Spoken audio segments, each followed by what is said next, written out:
This episode of The Totally Rad Show is brought to you by Netflix. Coming up, Jeff heads up to San Fran to get some hands-on the new upcoming game, Borderlands 2.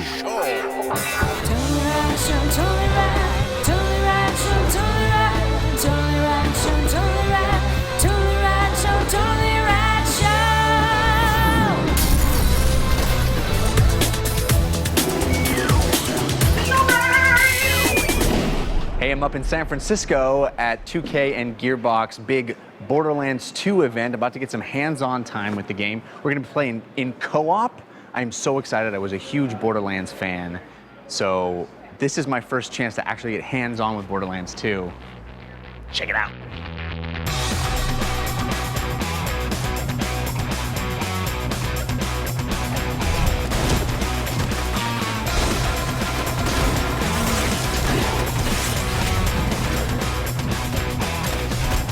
Hey, I'm with Paul Helquist, the creative director of Borderlands 2, telling me about the game. When is it coming out?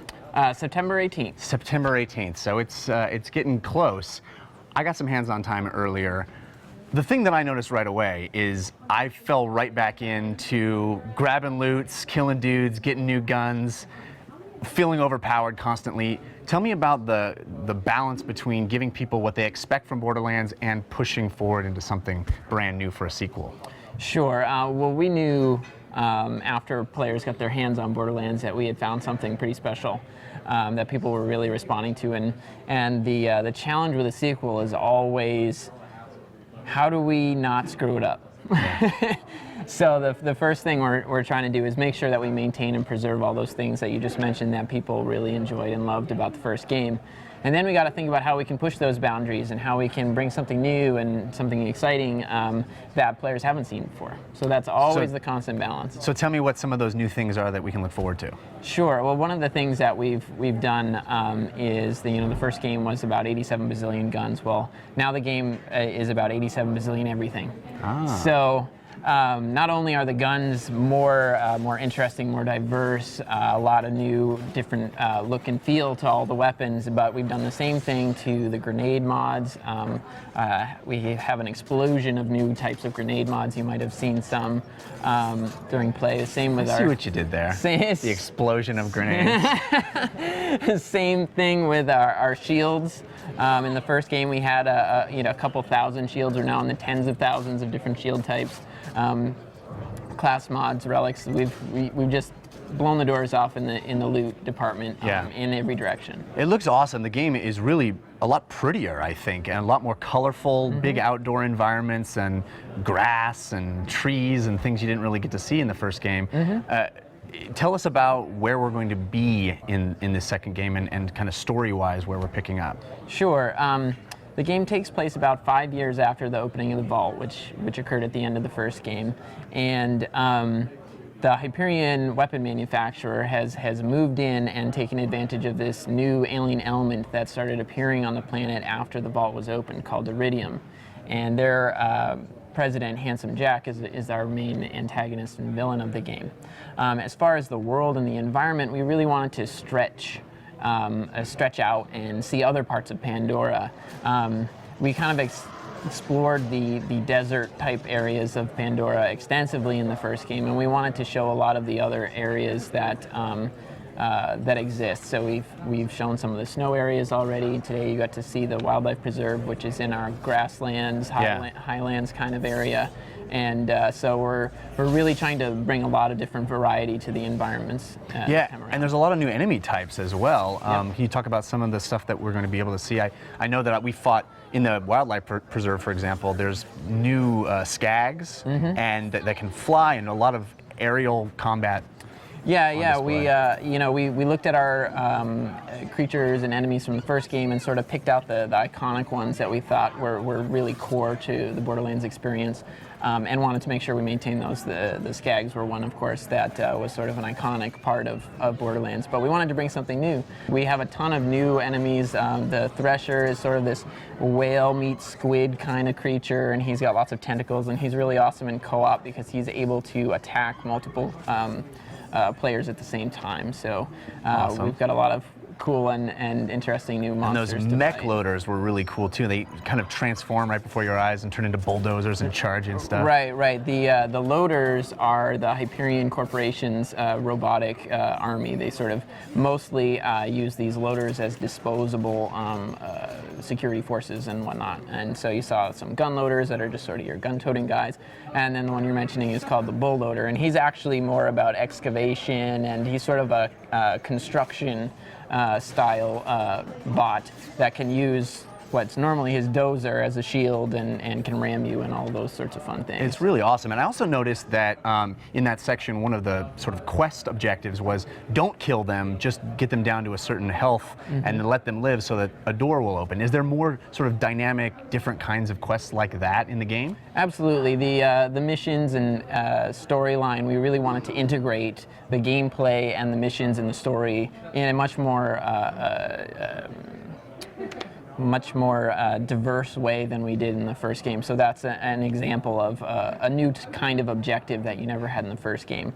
Our AI can now get into these injured states, and so this particular objective is, in order to trick Hyperion into opening the door to their facility, you want to just damage the enemy so they send in their repair staff to open the door and come in. And then of course you haven't killed them, and now they're getting repaired by the surveyors, which are those flying enemies that you saw. Yeah, it looks bigger and badassier than the first game. I didn't even think that was possible. I'm really excited for the game. Is there any other tidbits you want to share about what we can expect? Maybe I haven't seen quite yet. We've only scratched the surface of what Borderlands 2 has to offer. You saw a tiny portion of the game today. We've got a really amazing story that I think is really going to grab people with lots of exciting surprises in store. Same 4 classes that we had before, or are there new classes? Nope, all new classes. So we have the Commando, right? The Siren. So the Siren is interesting because, well, we had a Siren in the first game. Lilith was our Siren, right? Yes, we have a Siren again, but Maya, has completely different powers, completely different skill tree. She plays 100% differently than Lilith does. Then we have Salvador, our Gunzerker, and he's all about using this Gunzerking skill to whip out any 2 of the weapons that you can play in the game. So you get to have your all kinds of crazy combinations with our weapon system. Yeah, I pulled out a sniper rifle and a pistol and a sniper rifle and a machine gun. And, yeah, crazy. It's really exciting. And then finally we have Zero, who is our assassin, and he's sort of our, he's got some stealth abilities, and he can get in close and kill you with his melee abilities, or he can stay back and snipe, and you never know he was there. And it looked like some of our old favorites were still there. I ran into Mordecai, who was giving me a mission. So. Yep, all the Vault Hunters from the first game are interweaved throughout the storyline and progress our story and are an integral part of the storytelling this time. Very cool. Well, it looks exciting. September, it's coming out. Thanks for sharing some of the interesting stuff about Borderlands 2.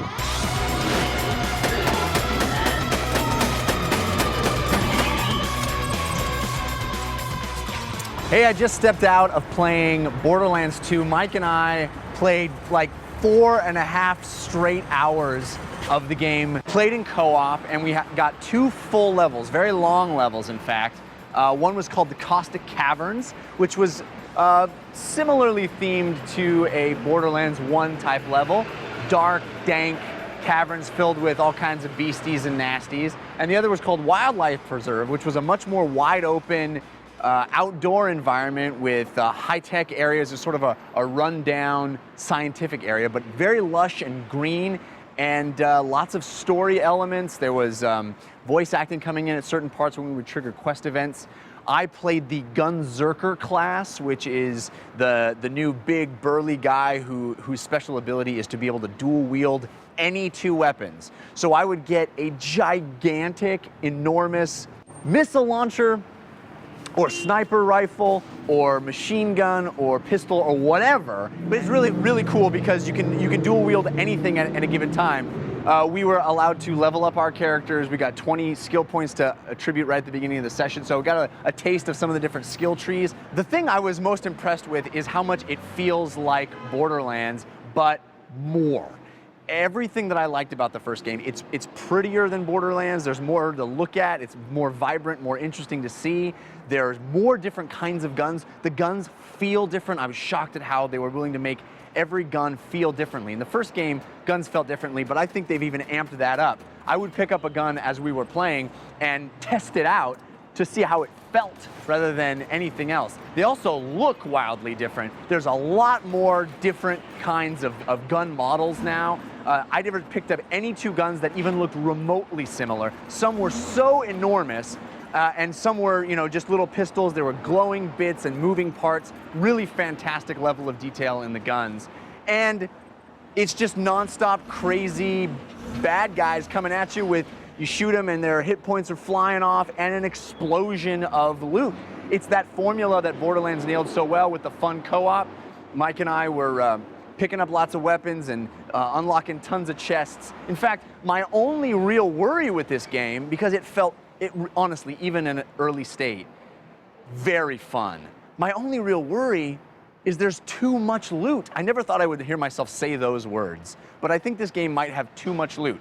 The only thing I really didn't like about the first game was the moments of downtime in a co-op session where my partner would say, oh, I just picked something up, hang on, I want to check to see if I should equip this, or I got to redo my inventory because of all the new loot. And there is so much loot exploding out of so many guys at a time that I feel like I didn't even have time to process all the new weapons I was getting.